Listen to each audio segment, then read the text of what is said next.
Once upon a time, in the heart of a tranquil, crystal-clear lake nestled within a lush forest, there lived a curious and kind-hearted fish named Finley. Finley was known far and wide among the lake's inhabitants for his adventurous spirit. He loved to explore every hidden corner of the lake, discovering secret caves, sunken treasures, and making friends with every creature he encountered, from the tiniest minnows to the grandest herons.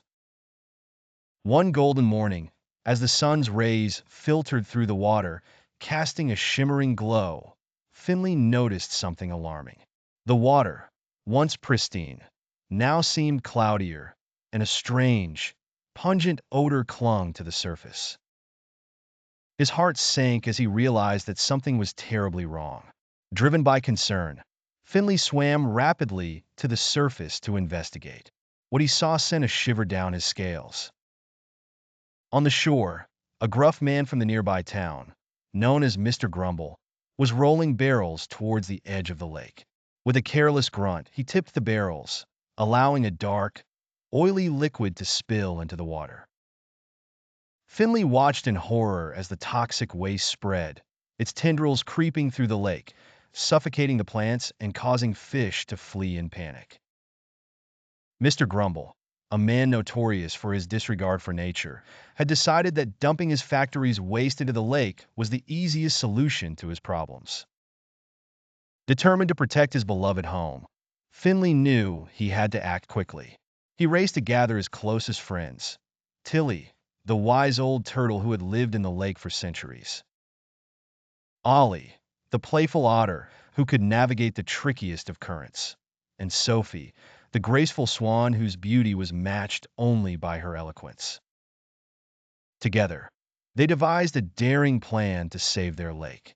The first step was to stop the flow of toxins into the water.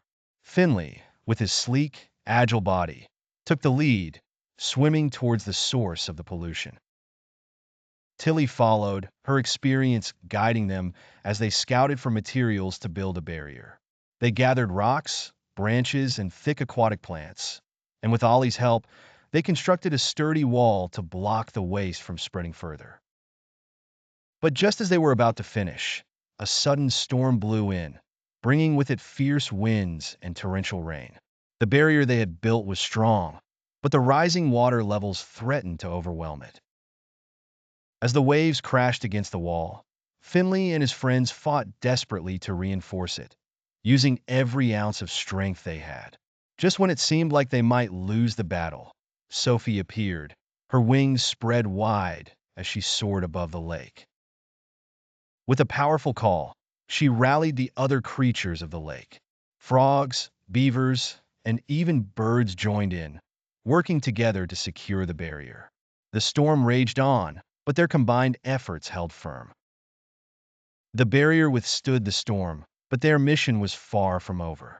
They needed to confront Mr. Grumble directly, but he was a man of stubborn disposition, unlikely to listen to the pleas of animals. That's when Sophie came up with a bold idea.